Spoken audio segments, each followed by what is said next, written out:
नमस्कार, आप देख रहे हैं आर्यन आपकी आवाज। आपके साथ मैं हूं राहुल शर्मा। बोधगया के महाबोधि मंदिर में हुए हमले को अभी 2 दिन भी नहीं बीते हैं और अभी से इस पर सियासी रोटियां सेकी जाने लगी हैं। मंदिर की सुरक्षा में लापरवाही को लेकर राज्य के नीतीश कुमार की सरकार पर गंभीर सवाल उठ रहे हैं। लेकिन बोधगया पहुंचे बीजेपी के राष्ट्रीय अध्यक्ष राजनाथ सिंह ने नीतीश पर सीधा हमला नहीं किया। उन्होंने इस पूरे प्रकरण को खुफिया एजेंसियों के अलर्ट से जोड़ते हुए केंद्र की यूपीए 2 सरकार पर ही निशाना साधा और सीधे तौर पर इसके लिए केंद्र सरकार को दोषी ठहराया। इधर नीतीश भी कह रहे हैं कि इस तरह की घटनाएं कभी भी कहीं भी घट सकती हैं। कुल मिलाकर कह लें, बोधगया जैसे ब्लास्ट के संवेदनशील मुद्दे पर भी राजनीतिक बयानबाजी की जा रही है, जो ठीक बात नहीं है। इसी पर है हमारी आज की पेशकश, क्या जायज है आतंकवाद पर सियासत।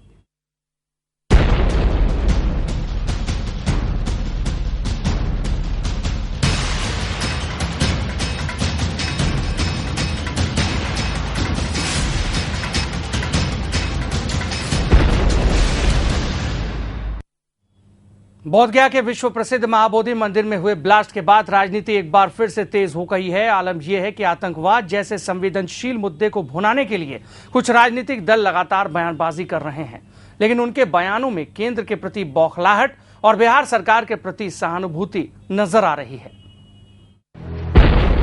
बोधगया के महाबोधि मंदिर में हुए धमाकों की गूंज अभी भी सुनाई दे रही है।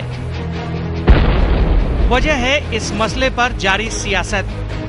महाबोधि मंदिर परिसर और उसके आसपास 7 जुलाई को हुए सिलसिलेवार बम धमाकों को लेकर भाजपा के राष्ट्रीय अध्यक्ष राजनाथ सिंह और राज्यसभा में पार्टी के नेता अरुण जेटली केंद्र सरकार पर बरसे, लेकिन बिहार की नीतीश सरकार के प्रति उनका रुख नरम दिखा। केंद्र सरकार को राज्य सरकारों को कॉन्फिडेंस में लेकर एक कोई समग्र कार्य योजना बनानी चाहिए ताकि इस संकट से देश को निजात दिलाई। बीजेपी का ये भी आरोप है कि केंद्र सरकार देश की खुफिया एजेंसियों को आपस में लड़वा रही है, जिससे उनका मनोबल टूट रहा है। जबकि इस समय सबसे बड़ी प्राथमिकता देश के प्रमुख स्थानों की सुरक्षा होनी चाहिए। साथ ही आतंकवाद और नक्सलवाद का सामना करना अकेले राज्य सरकारों की बस की बात नहीं। इधर बिहार के मुख्यमंत्री नीतीश कुमार का ये बयान कि इस तरह की घटनाएं कभी भी कहीं भी हो सकती हैं, उन्हें कटघरे में खड़ा कर रहा है। मैं नहीं समझता हूं कि कोई दावा कर सकता है देश के किसी हिस्से के लिए कि ऐसी वारदातें नहीं हुई। बहरहाल बोधगया के विश्व प्रसिद्ध धर्मस्थल महाबोधि मंदिर पर हुए हमले के बाद जमकर सियासत की जा रही है। नीतीश ने केंद्र से मंदिर की सुरक्षा के लिए सीआरपीएफ की मांग की है, जबकि बीजेपी इसे सुरक्षा के नाम पर केंद्र सरकार के वोट बैंक तुष्टीकरण से जोड़कर आतंकवादियों को शह देने का आरोप लगा रही है। लेकिन बड़ा सवाल ये है कि क्या आतंकवाद के मसले पर भी राजनीति की जानी चाहिए या फिर इसका कोई उचित समाधान खोजा जाना चाहिए। Bureau report, Aryan News. अब सवाल यह है कि 15 सीसीटीवी कैमरे लगे हों जिस जगह, वहां भी उस तरह के तत्व, आपराधिक तत्व या सामाजिक तत्व या आतंकवादी घुस जाते हैं किसी दूसरे रास्ते से और उसकी कैप्चरिंग करना मुश्किल होता है। यानी कि कहीं ना कहीं साफ तौर पर इस बात के संकेत और सबूत मिले एनआईए की टीम को कि इन लोगों ने जो कुछ भी किया है बहुत सोची समझी रणनीति के तहत किया है। लेकिन उसके बाद जो हो रहा है बिहार में और भारत में, वो क्या है? इस आतंकवाद सरीखे मुद्दे का राजनीतिकरण, क्या ऐसा होना चाहिए? हमारे साथ इस विषय पर चर्चा करने के लिए मौजूद हैं 3 मेहमान। परिचय कराएंगे आपका। गुलाम गौ साहब हैं हमारे साथ, आरजेडी के नेता हैं। हमारे साथ सरवत जहां फातिमा जी हैं, प्रवक्ता हैं कांग्रेस की तरफ से, और रामकिशोर सिंह जी हैं, प्रवक्ता हैं बीजेपी की तरफ से। सबसे पहले रामकिशोर सिंह जी, आपसे क्या कह रही है बीजेपी इस मुद्दे पर?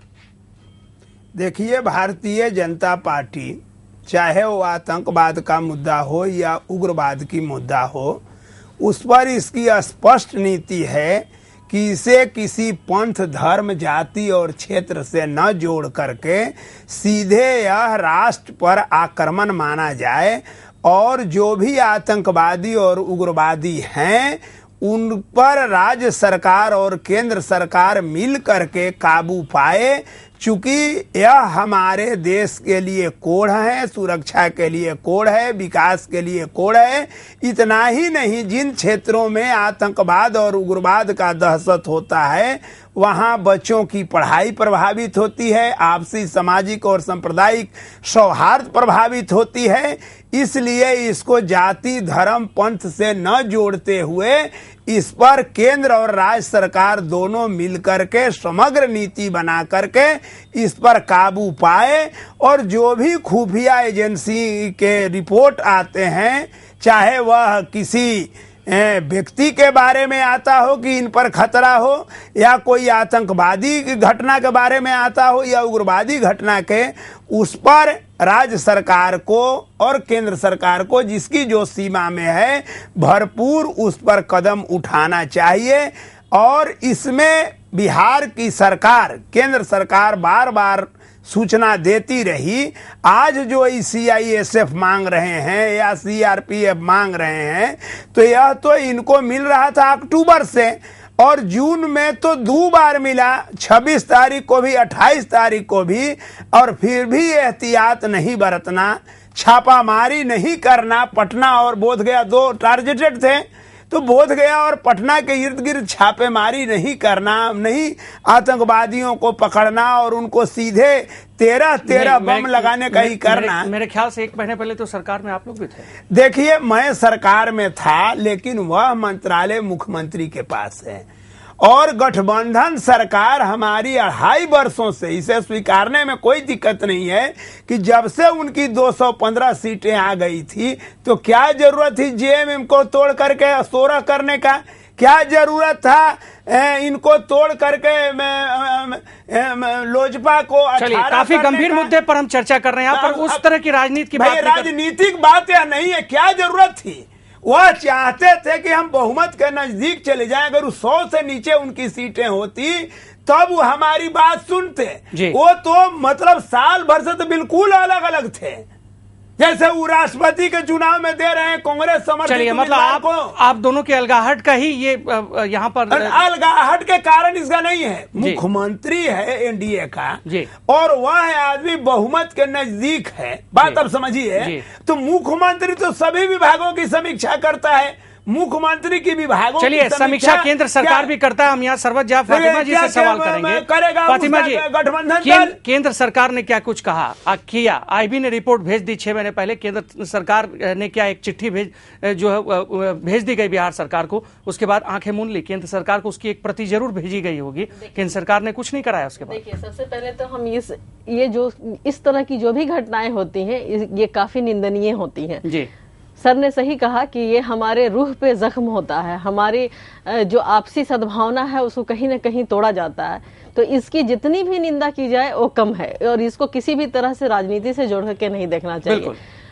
रहा सवाल कि केंद्र सरकार ने IB की रिपोर्ट भेजी थी, राज्य सरकार को सचेत होना चाहिए था। राज्य सरकार की इसमें विफलता जरूर मानी जाएगी, लेकिन 1 महीना पहले तक बीजेपी भी साथ में थी। 1 महीना या 20-22 दिन पहले तक बीजेपी भी साथ में थी, और पीछे 2-4 महीने से IB की रिपोर्ट आ रही थी वक्त वक्त पे कि हाँ इस तरह की चीजें हो सकती है।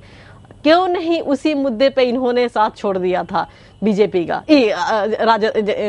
नीतीश कुमार जी का? क्यों नहीं इसी मुद्दे को उठाया था कि बिहार की हिफाजत के लिए, या बिहार के सौहार्दपूर्ण माहौल में ये 9 साल में पहली बार ये धमाका हुआ है, बिहार में आतंकवादी हमला शायद पहली बार ये हुआ है। तो क्यों नहीं हाँ वही कह रहे हैं कि बिहार में शायद ये पहली बार ये इस तरह की घटना हुई है, तो क्यों नहीं इसी मुद्दे पर इन्होंने उनका साथ छोड़ दिया था? ये तो हमेशा, जब से ये सही कहा इन्होंने कि 1 साल से नीतीश कुमार अलग अलग इनसे शायद हो रहे थे, जैसा कि इन्होंने अभी कहा, तो ये अभी पूरे 1 साल तक तो ये लोग अपने अपने को सेव करने में लगे हुए थे, अपना अपना चेहरा बचाने में या किसी तरह से अपनी हुकूमत बचाने में लगे हुए थे। आज भी कल परसों जब इनके यहाँ ये बिहार में इतनी बड़ी घटना हो जाती है, तो बजाय सहयोग करने के या फिर जांच में साथ देने के, लॉ एंड ऑर्डर को प्रभावित करने के लिए इन्होंने 1 दिन बंद का ऐलान उसी जगह को कर दिया जहां पे ये घटना हुई थी। ये सरासर राजनीति से प्रेरित था। अब दूसरी बात, एक बात और मैं कहना चाहूंगी, 2 दिन पहले अमित शाह कहते हैं कि राम मंदिर बनेगा, उसके नेक्स्ट डे कहते हैं मोदी जी के नीतीश को सबक सिखाना है, और चौथे दिन ब्लास्ट हो जाता है। इसको किस तरह से जोड़ के देखा जाए, ये तो देखिए, यह जो हमारी कर रही हैं ये फातिमा जी यही सियासत है। अब क्या बोल रहे हैं दिग्विजय हो सिंह सकता है अगर उनकी भाषा जिसकी कांग्रेस ने, आप इसको मान लीजिए मैडम कि कांग्रेस ने किनारा कर लिया है दिग्विजय सिंह की भाषा से, गुलाम और आप दिग्विजय सिंह की भाषा बोल रहे हैं। किसी को चुनाव में सबक सिखाने का मतलब है फिर ही कर रहे हैं कि भारतीय जनता पार्टी की ओर आप राजनीतिक बात बोल रही है। एक दिन चलिए, के बाद ये लड़ाई आगे हो। हमारे साथ गुलाम गौर साहब भी हैं यहाँ पर, उनसे हम चर्चा करेंगे। क्या सबक सिखाना चुनाव में, कि सबक सिखाना मंदिर तोड़ना और मस्जिद तोड़ना काम है? आपके राष्ट्रीय अध्यक्ष कभी भी बिहार में आपदा आती है तो नहीं आते हैं, अचानक बोधगया में क्यों आ जाते हैं? आपदा में नहीं आए हैं। नहीं, राष्ट्रीय अध्यक्ष नहीं आए हैं। चलिए, सवाल यहाँ पर ये है कि अभी जो आपदा बिहार में आई है, आप बोले गौर साहब, कोई दिक्कत नहीं, जो स्थिति बनी उससे कोई मतलब नहीं है, जनता जानना चाह रही है इस परिस्थिति को। ये जो स्थिति इस वक्त हुई, कराइए ना पहले, ये जो स्थिति इस वक्त उभर कर सामने आई है, पहली बार बोधगया धमाकों से दहला है। 10 बम धमाके हुए हैं और आजादी के बाद पहली बार हुआ है। अब क्या इस मुद्दे पर सियासत होनी चाहिए या संजीदगी से सभी दलों को विचार करके हल निकालना चाहिए इसका? अभी सरवत जी और क्या नाम है हमारे रामकिशोर भाई कह रहे थे कि या इनके और लोग, इन्होंने तो नहीं कहा है, इनके कई सदस्य कहते हैं कि जब तक हम लोग साथ में थे तब ये सब घटना नहीं घटती थी। मैंने भी समाचार पत्र में और इलेक्ट्रॉनिक मीडिया के माध्यम से जी लगता है कि 10 दिन या 15 दिन पहले आया था इस तरह का समाचार, और सावधान किया गया था यहाँ के राज्य सरकार को। लेकिन ये उसी समय की बात नहीं, थोड़ा सा दिमाग पर हम जोर डालें, स्मरण करें, जब इन दोनों पार्टियों का गलबैया था, ये दोस्ती हम नहीं छोड़ेंगे, हम अलग नहीं हो सकते हैं, हम आपके लिए बने, वो मेरे लिए बने हैं। तो हमको जहाँ तक याद आता है कि 12/10/12 को केंद्र के आईबी ने सावधान किया था यहाँ की सरकार को कि इस तरह के हमले हो सकते हैं धार्मिक स्थलों पर, और कुछ जगह को चिन्हित किया था, उसमें वो जगह भी है जिसको कोई इनकार नहीं कर सकता है। रहा बात मुख्यमंत्री जी का, ये बहुत ही गैर जिम्मेदाराना वक्तव्य दे रहे हैं कि इस तरह की घटना कहीं भी हो सकती है, इसको कोई रोक नहीं सकता है। मैं मानता हूँ ये सही है कि कोई अपराध को इसको एकदम रोक नहीं सकता है, लेकिन कम से कमतर तो किया जा सकता है। बिल्कुल, ये कौन नहीं जानता है बुराई क्या खत्म। एक मिनट मेरी बात पूरी होनी चाहिए, बस उसी चीज को मैं बोल रहा हूं। नहीं, मुझे अमेरिका में क्या बहुत लोग बोल रहे थे, आप नहीं बोल रहे थे, हमको बोलने नहीं दे रहे हैं जी, चाहे आप ही बोलिए जी। मैं कह रहा था इस तरह की वक्तव्य देके वो अपनी जिम्मेदारियों से नहीं बच सकते जी। इतना गैर जिम्मेदार वक्तव्य। और मुझे याद है कि सदन में भी जब मैं नेता प्रतिपक्ष था, मैंने सवाल किया था, कई लोगों को, मुस्लिम नौजवानों को उठा के अपराधियों की तरह ले जाते थे एटीएस वाले और कहाँ के फोर्स सब। तो इन्होंने सदन में वक्तव्य दिया कि कब पुलिस आती है, कब उठा के ले जाती है यहाँ नौजवानों को, मुझे भी समाचार पत्रों के द्वारा पता चलता है। तो मैंने कहा था कि तब इसके आज का खुफिया तंत्र फेल है।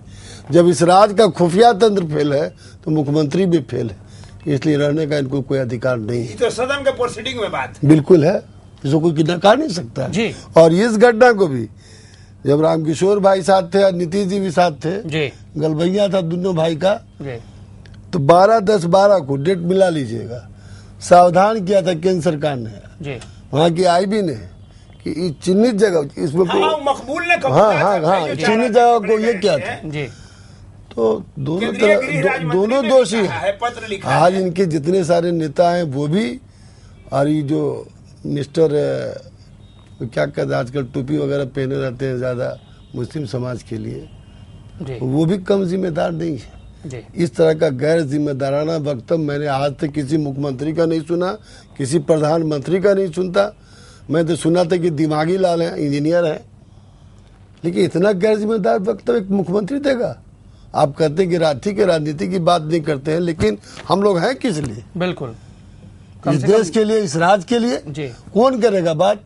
चाहे तो जो लोग एनजीओ में होंगे, सामाजिक संगठन में होंगे या फिर राजनीति में होंगे, लेकिन देश की चिंता तो करनी है, राज्य की चिंता तो करनी है। चलिए, देश की चिंता और राज्य की चिंता अगर करनी होती तो आज ये स्थिति नहीं होती। सरफराज फातिमा साहब, आपसे जानना चाहेंगे, अब राजनीतिकरण इसका हो रहा है, तुष्टीकरण की राजनीति, वोट बैंक की राजनीति ये हावी हो चली है।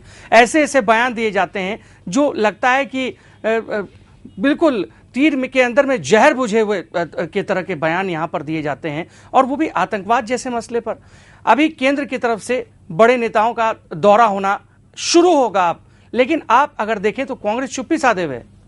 नहीं, कांग्रेस चुप्पी नहीं साधे हुए। देखिए, कोई भी लॉ एंड ऑर्डर का मुद्दा जो होता है वो आप सब जानते हैं कि वो स्टेट का होता है।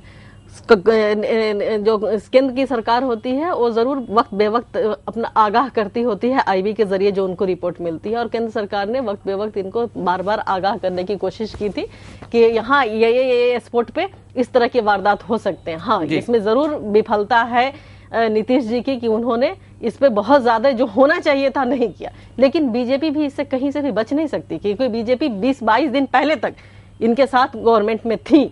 20-22 दिन में ही ऐसा सब कुछ बहुत कुछ नहीं हो जाता। कह रहे हैं कि इनका कैबिनेट अलग था, मंत्रालय अलग है, से अलग नहीं हो जाता भाई। कैबिनेट एक मंत्रालय से पूरी सरकार नहीं, पूरी सरकार सूचना डी राजा को दी जाती है क्या? पूरी सरकार क्या रेल मंत्री इनके गठबंधन के सरकार में है उनको खुफिया सूचना जाती है क्या? आतंकवाद का मामला बिल्कुल अलग होता है। कैबिनेट में डिस्कशन होता है क्या केंद्र में? चलिए, सूचना होती है, हमको बता दीजिए, क्या कैबिनेट में डिस्कशन होता है क्या? मंत्रियों का कोर ग्रुप आता है, बैठे हुए हैं। नहीं, इस बात प्रधानमंत्री का अधीन जो मंत्रालय, केंद्रीय गृह मंत्रालय को जो मिलता है या प्रधानमंत्री के जरिए जो जानकारी होती है बहुत खुफिया होती है, बहुत खुफिया होती है, कैबिनेट के डिस्कशन की चीज नहीं है। बहरहाल गुलाम गौस साहब यहाँ पर बहुत महत्वपूर्ण कुछ कहना चाह रहे हैं। मुमकिन ही नहीं है कि फातिमा जी, नहीं, सवाल ही पैदा नहीं होता है कि मुख्यमंत्री से कोई पूछे। फातिमा जी, मुख्यमंत्री उसको सूचना देवे। अगर ऐसा है तो मुख्यमंत्री खुद मुंह खोले कि हम चैलेंज करते हैं कि जब जब खुफिया जानकारी मिली मैंने इसे कैबिनेट में शेयर किया, या हमारे उप मुख्यमंत्री के रूप में काम कर रहे हैं या सुशील मोदी से ये किया नहीं जा सकता। मुख्यमंत्री बताओ, हम जिम्मेवारी लेंगे। सरकार की उपलब्धि के आप भागीदार बन सकते, तो सरकार के डिमेरिट के भागीदार भी आपको बनना पड़ेगा। डिमेरिट के अगर सरकार में होता नहीं, इस चीज से आप बच ही नहीं सकते। मेरी जिम्मेवारी होती, आप बच ही नहीं सकते। आप बच नहीं सकते हैं, ये एक राजनीति है। जब बिहार की तरक्की कांग्रेस कैसे बच सकती है? वो वर्ल्ड हेरिटेज बिल्डिंग है जी, वह विश्व का धरोहर है, न कि वो भारत का सिर्फ मंदिर और मस्जिद है, वह विश्व का धरोहर है। कांग्रेस चिट्ठी लिख के बच जाएगी क्या? आईबी के 4 अफसरों पर केस करके बच जाएगी क्या? कांग्रेस के पास जवाब है कि आईबी सूचना देती है प्रधानमंत्री। ना कांग्रेस के पास जवाब है, ना बीजेपी के पास जवाब है, ना आरजेडी के पास जवाब है, और ना ही किसी पार्टी के पास जवाब है। जवाब बिल्कुल मैं पूरा करने दीजिए। नहीं, सुनिए, हम आईबी के संबंध में कहता हूँ, आईबी किसके अधीन है? प्रधानमंत्री और गृह मंत्री के। किसके अधीन है? प्रधानमंत्री और गृह। बोलिएगा, जनता इस प्रोग्राम को देख रही है रामकिशोर जी। दोनों के अधीन है। तो जब आईबी का इंफॉर्मेशन पर गुजरात में इनकाउंटर होता है तो आईबी के 4 अफसर फंसे हैं। 2 संस्थाएं जो है सूचना देने वाली और कार्रवाई करने वाली, जो दोनों प्रधानमंत्री और गृह मंत्री को सूचित करते हैं, तो जब वहां के मुख्यमंत्री उस एनकाउंटर के लिए दोषी हो सकते हैं तो उस आईपी के रिपोर्ट पर न हुआ एनकाउंटर तो प्रधानमंत्री क्यों नहीं उसमें मुदाले हो सकते हैं?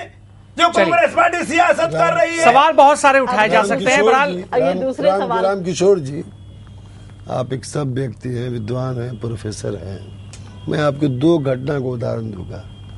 आप कह रहे हैं कि हमको खुफिया बात पता नहीं चलता है। जब कोई कैबिनेट होती है और बहुत ज़्यादा जब अहम मुद्दे होते हैं, निश्चित रूप से जानकारी रहती है लोगों को।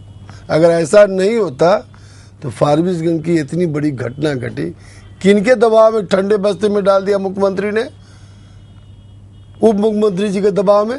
और एक बात दूसरी बात में नहीं आप चिल्ला रहे हैं, आप उससे नहीं ना होगा। दूसरी बात मैं ये कहना चाहता हूँ कि 2 और 3 जून को एक महान आत्मा की हत्या हो गई थी। आरा से लेकर पटना तक लगा कि सरकार नाम की कोई चीज ही नहीं है। किनके दबाव में किया गया था ये? किनका दबाव था? मुख्यमंत्री बोले हैं? किनके दबाव में? यहाँ कोई है नहीं, और यहाँ का मुख्यमंत्री को नहीं, बोलना यहाँ चाहिए। का डीजीपी परमेश्वर मुखिया के नहीं, मैं नाम नहीं ले रहा हूँ। परमेश्वर मुखिया के हत्या में जो तांडव हुआ जी। उसमें बीजेपी के दबाव में थे, वो खोले कि अगर अररिया की घटना घटी और हम मुआवजा नहीं दिए या घटना हुई उसमें बीजेपी के दबाव में थे, मुख्यमंत्री ने बात नहीं, खोलेंगे। ये डीजीपी तो आपके दबाव में था। डीजीपी नहीं, वो तो मुख्यमंत्री खोले ही बात डीजीपी को। ने जो बयान दिया कि अगर मैं कुछ कार्रवाई करता तो पता नहीं स्थिति और भी, और उसका समर्थन मुख्यमंत्री जी ने किया। लेकिन इनकी तो फिर मुख्यमंत्री नहीं, किए। लेकिन इनकी बंदूकें अररिया में तर जाती है, फारबिसगंज में तन जाती है, ये मुजफ्फरपुर में तन जाती है। लेकिन महाबोधि जैसी जगहों पर जहां सुरक्षा व्यवस्था होनी चाहिए, वहाँ कायम मैं महावीर एक स्थान- सवाल करता हूँ, जी ये बच रहे हैं बार बार जिम्मेदारी से। जी मुझे जहां तक जानकारी, मैं पूरी जिम्मेदारी के साथ कह रहा हूँ, रामकिशोर भाई को भी याद होगा, कोबरा जो सुरक्षा एजेंसी है, मंदिर की रक्षा करने की जिम्मेदारी उसको किसने दी? गया का डीएम ने दी, मंदिर समिति ने दी, नहीं। डीएम अध्यक्ष हैं। अब सुन लीजिए आप। डीएम अध्यक्ष हैं, सुन लीजिए, डीएम नहीं, अध्यक्ष हैं, मेरी और बात। बौद्ध भिक्षु वहाँ का सेक्रेटरी है और 3 बौद्ध हैं और 3 हिंदू हैं। अच्छा सुनिए, उन्होंने दी। मैं अपनी बात पूरी कर लूँ, आप बोलिएगा।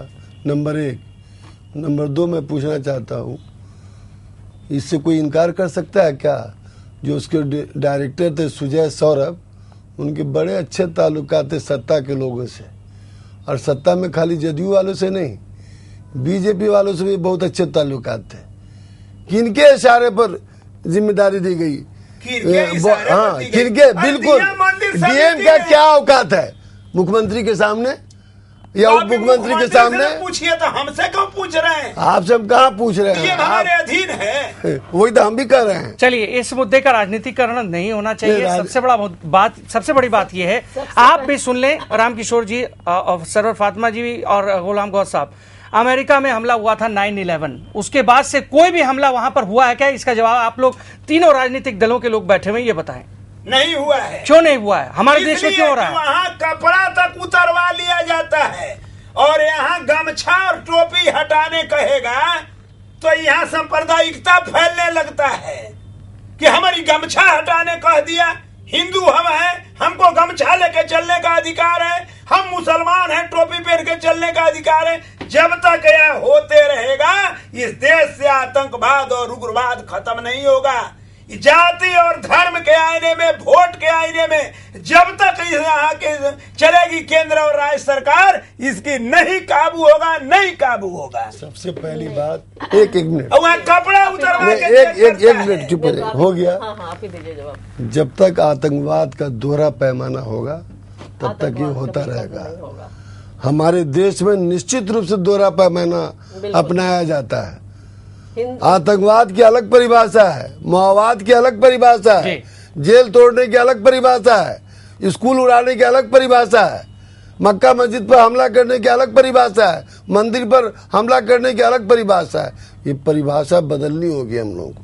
और कुछ लोग जो इस नाम पर राजनीति करते हैं, बहुत उत्तेजना फैलाते हैं समाज में, समाज के माहौल को विषाक्त करते हैं। हम इसको कंडेम करते हैं। हम भी कंडेम करते हैं, आपका बिल्कुल कंडेम करते हैं हम लोग, चाहे कोई हो। इसको जाति और धर्म से जब तक जोड़ के देखा जाता रहेगा इस देश में, तब तक फातिमा जी, मैं एक बात और याद दिला दूं, एक जमाना था जब सरदार जी की सर पर टोपी देख के आम आदमी, यहाँ पगड़ी देख के समझ लेता था लोग कि आतंकवादी होगा। आज वही स्थिति मुसलमानों के लिए पैदा कर दी गई कि टोपी और दाढ़ी देख लिया तो आतंकवादी होगा। इस मानसिकता को खुरुज को बदल देने की आवश्यकता है। नरेंद्र मोदी का चेहरा देखते आतंकवादी कोई भी हो सकता है, आतंकवादी कोई भी हो सकता है। कोई घटना नहीं घटी, लेकिन वो सांप्रदायिक है। आतंकवाद का दिग्विजय सिंह जैसे लोग बोलते हैं। सही कहा गौस भाई ने कि आतंकवाद का जब तक दोहरा तेहरा चेहरा होता पैमाना नहीं चलेगा, नहीं चलेगा।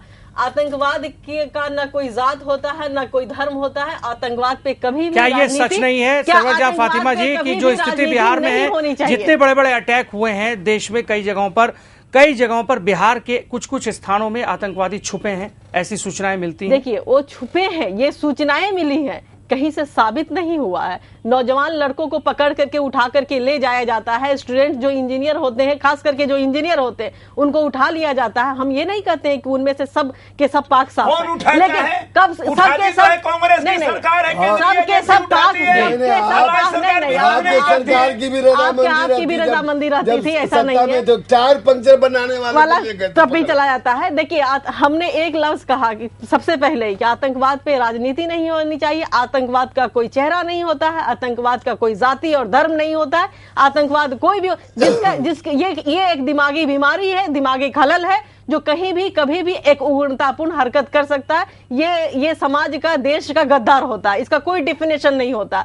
सही कहा गौस भाई ने कि ये दोहरा तेहरा चेहरा जो होता रहता है, इसी वजह से हमारे यहाँ आतंकवाद हर कोई तुष्टिकरण में लग जाते हैं, हर अपनी अपनी वोट की राजनीति हर पार्टी करने लग जाती है, जिसमें कांग्रेस बार बार इस बात को कहने के में लगी हुई है। एनसीवीटी या सिक्योरिटी के मामले में बहुत सारी चीजें लाती हैं। एनसीटीसी की बात बहुत बड़ी बात आपने कही है, ये गौस साहब भी मेरे ख्याल से उससे बिल्कुल ये रखेंगे, इत्तेफाक रखेंगे कि एनसीटीसी जैसा कोई कानून देश में लागू जरूर होना चाहिए, सुरक्षा व्यवस्था के लिहाज से, लेकिन किसी को टारगेट करके बिल्कुल नहीं, टारगेट करके गलत इस्तेमाल, गलत इस्तेमाल नहीं होना किसी के टारगेट कोटा लगा था क्या? सुनिए, रुका हुआ कहाँ है, सुन लीजिए ये बात जी, वह रुका हुआ है। आप लोग परमिशन नहीं देते भैया, संघीय ढांचे में रुका है। ममता बनर्जी रोकी है, नीतीश कुमार जी रोके हैं, अन्य मुख्यमंत्री रोके हुए हैं, जो कांग्रेस के भी मुख्यमंत्री है, कहता है कि ऐसा मत कीजिए, इसमें हमें भी विश्वास में रखिए, बिना हमारी सूचना के आप उठा करके मेरे यहाँ से मत ले जाइए, कार्रवाई नहीं कीजिए। एनसीटीसी वहाँ रुका हुआ है भाई, वह मजहब और धर्म में नहीं रुका हुआ है, संघ और केंद्र में रुका हुआ है। आज बौद्ध मंदिर के लिए नीतीश जी ने मांगा ना सीआईएसएफ या सीआरपीएफ मांगा, क्यों मांगा? इसलिए कि उनको लगा कि हम नहीं कर पा रहे। बिल्कुल, तो यही है ना एनसीवीटी, कि जहां आपको लगे कि हाँ हम नहीं कर सकते हैं, तो कोलैबोरेशन से, दोनों के सेंटर और स्टेट के कोलैबोरेशन से उस तरह की सिक्योरिटी सिस्टम बनाई जाए। इस पर सहमति नहीं बनी है केंद्र और राज्यों में, ये कोई एक पार्टी के सवाल थोड़े हैं। चलिए, लेकिन सुरक्षा का मसला जरूर है यहाँ पर। फातिमा जी, आपकी भी बात हम रखेंगे, रामकिशोर जी आपकी भी बात रखेंगे, लेकिन यहाँ वक्त तो चला बहुत छोटे से ब्रेक का। जब लौटेंगे तो बताएंगे कैसे जारी है इस मामले पर सियासत, और आखिरकार अभी तक क्यों नहीं पता चल पाया पूरी तरह से कि आखिरकार गया के महाबोधि मंदिर में जो हमला हुआ था उसके पीछे कौन कौन लोग हैं जिम्मेवार, और किसकी चल रही है साजिश। बहुत छोटे से ब्रेक के बाद जल्द लौटते हैं।